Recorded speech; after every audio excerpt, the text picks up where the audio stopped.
L'événement le plus marquant a été la 4e session plénière du 20e comité central du Parti communiste chinois.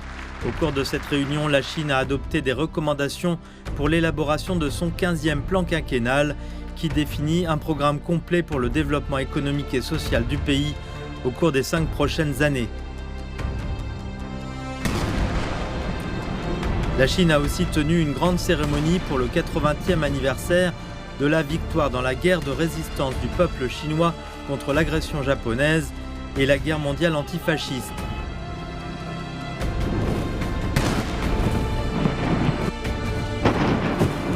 Le président Xi Jinping a prononcé un discours dans lequel il a réaffirmé l'engagement de la Chine en faveur du développement pacifique et a exhorté les pays à éliminer les causes profondes de la guerre.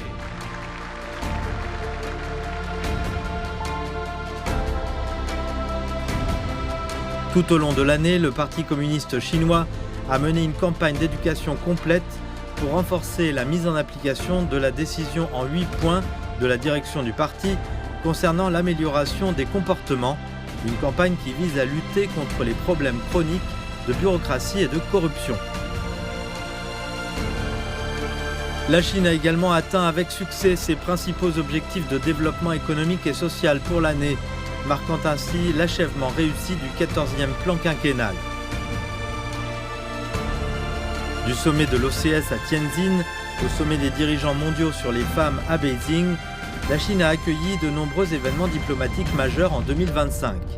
Le président Xi Jinping a également présenté l'initiative pour la gouvernance mondiale, renforçant ainsi l'influence internationale de la Chine et faisant progresser la vision d'une communauté d'avenir partagée pour l'humanité.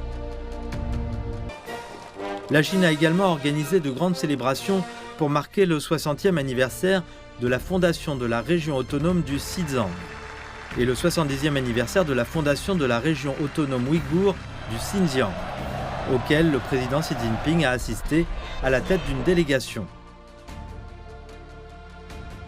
Au niveau législatif, l'Assemblée législative nationale chinoise a voté pour désigner le 25 octobre comme journée commémorative du recouvrement de Taïwan.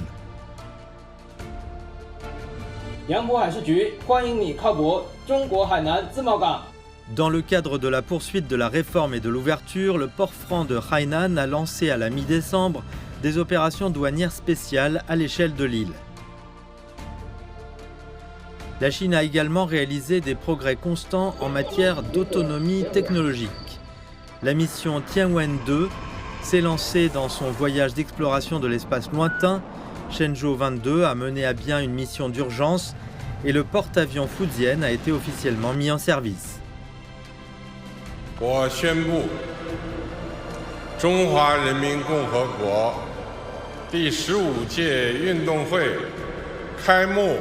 Pour conclure cette liste, citons les 15e Jeux nationaux.